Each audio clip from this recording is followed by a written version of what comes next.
Buenos días, ¿cómo están?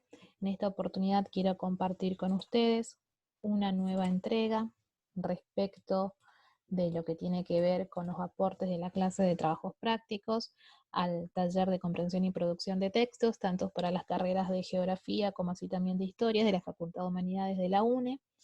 Eh, Como ustedes saben, en la entrega anterior venimos trabajando todo lo que está relacionado con la escritura en tanto instancia generadora de sentido, en tanto proceso generador de sentidos, y en relación con esto fuimos viendo cuáles eran sus dimensiones constitutivas, ¿sí? Anteriormente trabajamos todo lo vinculado con la coherencia, en tanto esta dimensión que nos permite a nosotros eh, elaborar en el plano discursivo, ¿sí? La presentación de una información de manera lógica, ¿sí? De tal forma que quienes deseen leer nuestras producciones pueden en las mismas encontrar una distribución de la información que vaya dándose de forma entendible y no desorganizada, ¿sí? Bien, en esta oportunidad yo les propongo reflexionar juntos sobre la dimensión cohesiva de los discursos, ¿sí? Y en este sentido, lo primero que debemos preguntarnos es qué se entiende por cohesión, ¿sí? Y en relación con esto, consideramos pertinente retomar las palabras de Daniel Casani, este autor español, que viene trabajando desde hace algún tiempo todo lo vinculado con los procesos de lectura y escritura en el ámbito universitario, ¿sí? En el ámbito académico en general y en el universitario en particular.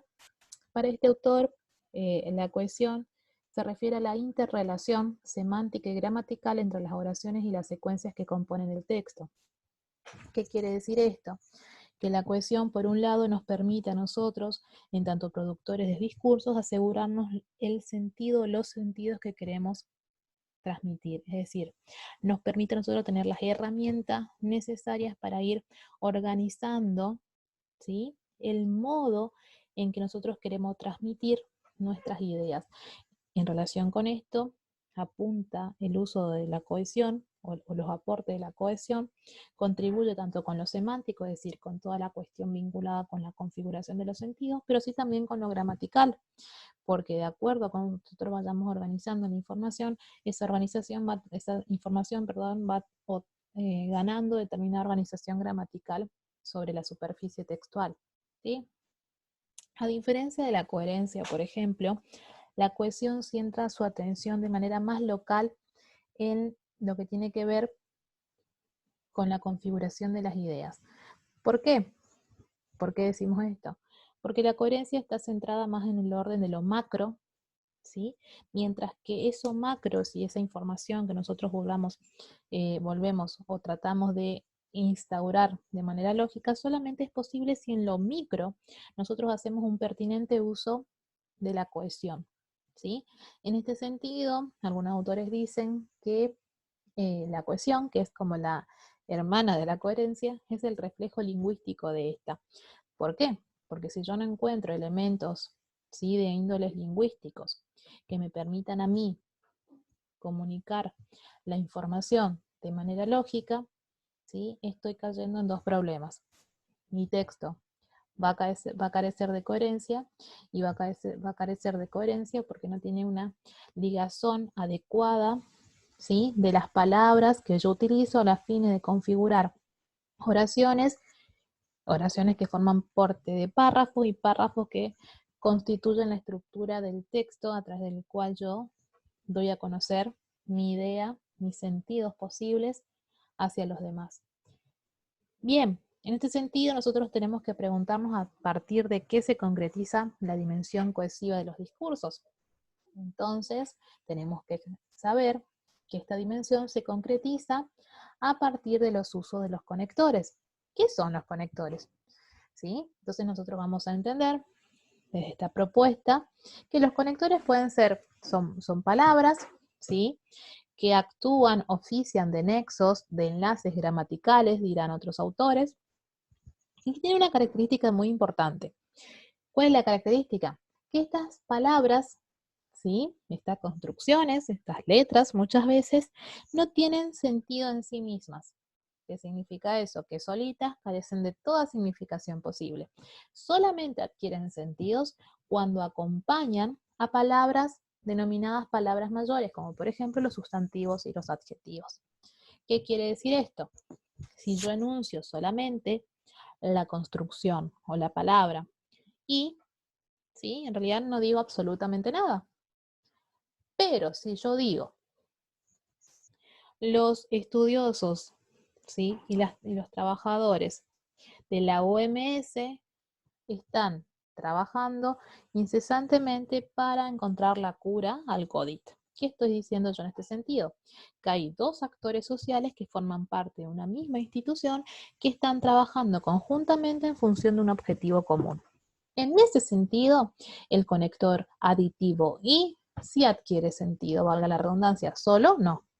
Bien, entonces ahí la ejemplificación que les acabo de dar. ¿Sí? También es interesante que ustedes y que todos repasemos esta cuestión de que dentro de este grupo de conectores, de esta amalgama de palabras, de construcciones, de lexemas, ¿sí? Vamos a encontrarnos diferentes grupos de palabras que constituyen este grupo de conectores. ¿Cuáles son? Las conjunciones, las preposiciones, los pronombres relativos, los adverbios, ¿sí? Y en este sentido es interesante los que les voy a aclarar acá. Acá en esta presentación solamente aparecen enunciadas estas clases de estas construcciones, pero ustedes van a tener una explicación detallada de cada una de ellas en la hoja, perdón, en la ficha de cátedra número 2 que van a tener disponible en el aula virtual. ¿Sí? Entonces, hagamos un breve repaso. La cohesión es la dimensión que nos asegura la construcción de los sentidos que nosotros queremos transmitir. ¿Cómo podemos transmitir sentidos que sean entendibles? Por medio del uso de conectores. Estos conectores lo que nos permiten es ir trabando, enlazando las ideas, las palabras, las oraciones, los párrafos, en fin, toda la construcción discursiva a través de la cual nosotros enunciamos algo, enunciamos una determinada postura, un determinado reflejo de un proceso de investigación, ¿sí? Que queremos dar a conocer a los demás.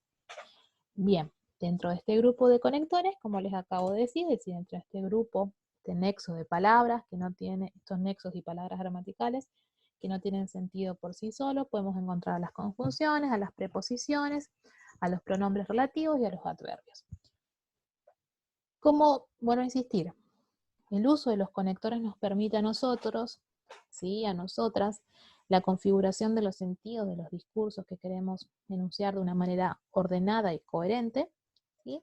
Existen diferentes tipos de conectores en función de las intenciones que nosotros queremos comunicar a través de nuestros discursos. Entonces, por ejemplo, si queremos en el marco de un texto argumentativo, ¿sí? Sostener nuestra postura, ¿sí? Respecto de un determinado tema, ¿sí? Y sostenerla a partir de una comparación, ¿sí? Pues bien, tenemos conectores que nos permiten llevar adelante esta acción, ¿sí? Si queremos introducir a nuestro discurso, ¿sí? De manera ordenada, ¿sí? Una ejemplificación, una explicación, pues bien, tenemos conectores que esto no los permiten. Y sobre todo, ¿sí? Que es muy importante, al igual que el resto de los conectores, tenemos también disponibles conectores de orden que nos permiten ir organizando secuencialmente, ¿sí? La información que nosotros necesitamos ir introduciendo. Bien, esto es muy importante. Vuelvo a retomar el caso de los textos argumentativos. Si yo estoy defendiendo una tesis y una postura respecto a un determinado tema, puedo ir introduciendo los argumentos que sostienen mi postura a partir de la inclusión de conectores de orden, por ejemplo, en primer lugar, en segundo lugar, en tercer lugar, o bien puedo decir, quizás estoy en disyunción con la propuesta del autor tal, por un lado por esto, y por otro también por esto. Entonces, estos conectores me permiten a mí organizar el modo en que yo deseo transmitir y acentuar el sentido que busco comunicar. ¿Sí? Esto es interesante porque el uso de los conectores es sumamente importante al momento de establecer el sentido que yo le quiero otorgar a lo que estoy produciendo. Fíjense estos ejemplos. Es pobre y honrado, ¿sí? Acá el conector aditivo y cumple la función de darnos, de aunar, ¿sí? Dos características de un mismo sujeto. Es pobre y es honrado. Ahora, en el caso B, tenemos el uso de un conector de tipo adversativo, el conector pero. Es pobre pero honrado, ¿sí? ¿Qué sentido se puede desprender de esta posible enunciación? Alguien puede llegar a pensar de que porque es pobre no es honrado, entonces el pero es casi como una explicación que sostiene el carácter bueno de esta persona, o sea, es decir, paren, es pobre pero honrado, ¿sí? Entonces, ahí aparece jugando el sentido respecto del tipo de conector que yo utilice. En este caso, se casó y tuvo un hijo, ¿sí? Aquí el uso del conector aditivo y, ¿sí? ¿Para qué sirve? Para contarnos, para unar dos hechos que sucedieron en torno a la acción que llevó adelante una persona. Se casó y después tuvo un hijo, ¿sí? Ahora, aquí el uso del conector aditivo y hace que el sentido cambie radicalmente.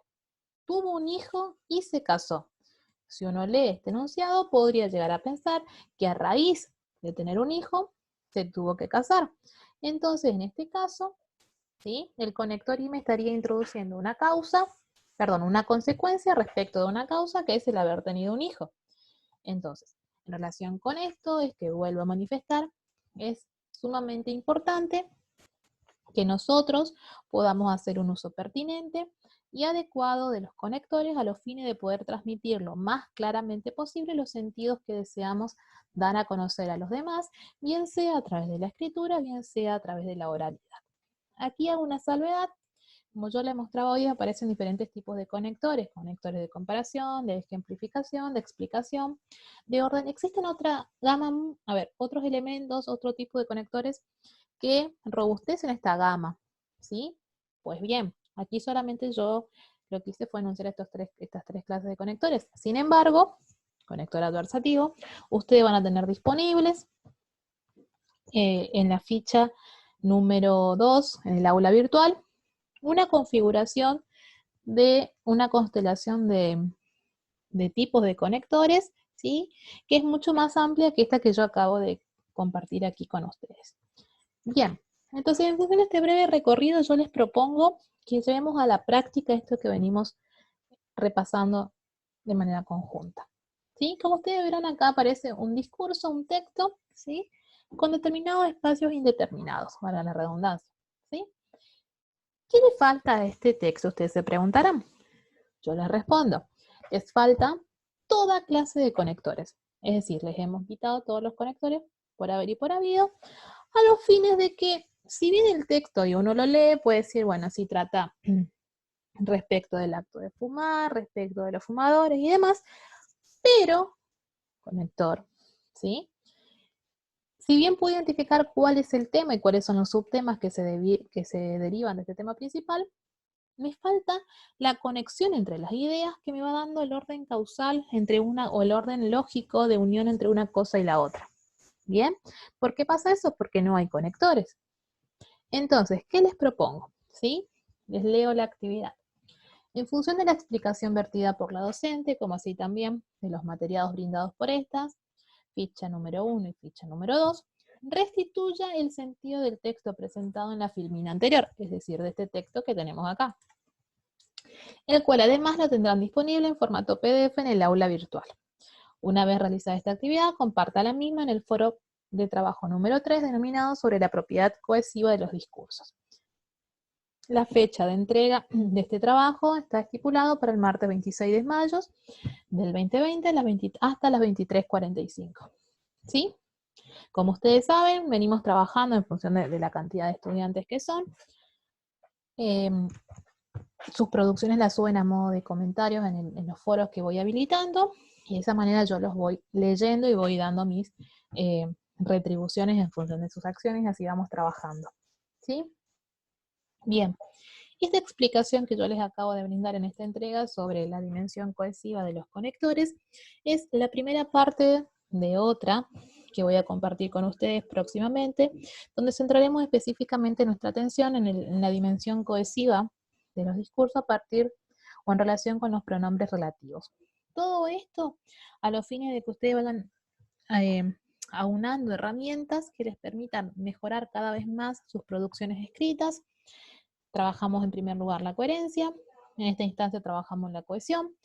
Una vez que avancemos sobre esto, nos queda trabajar la dimensión de la corrección gramatical, de tal manera que ustedes tengan herramientas desde lo micro para poder abordar después progresivamente sus producciones discursivas en el ámbito académico. Espero que este aporte sea de utilidad. Vuelvo a repetir, es una explicación sucinta porque ustedes, o sea, yo acompaño esta explicación de otros materiales que están disponibles para su consulta en el aula virtual. Recuerden, por favor, que estamos en contacto trabajo continuo. Para eso tenemos disponibles la vía institucional de la mensajería interna de nuestra aula virtual, ¿no es cierto? Además, tienen disponible, ustedes saben, mi correo personal y también tienen a su disposición el Facebook de la materia, que también está ahí para comunicarnos de manera inmediata ante cualquier situación o hecho que ustedes quieran poner en aviso o sobre el cual quieran consultar. Espero que se estén cuidando, que estén respetando el aislamiento social obligatorio. Como siempre les digo, estos aportes desde la clase de trabajos prácticos, que son las que yo llevo adelante, están destinados a contribuir en algún aspecto para que ustedes puedan mejorar progresivamente sus producciones en el ámbito académico y en la cotidianidad de sus vidas, porque reflexionar sobre los procesos de lectura y escritura nos permiten reflexionar sobre los procesos de uso de la lengua, tanto en la vida cotidiana como en los diversos contextos que configuran nuestra vida. Así que hasta la próxima entrega. Los saludo y las saludos a todos afectuosamente. Profesora Romina Gallos.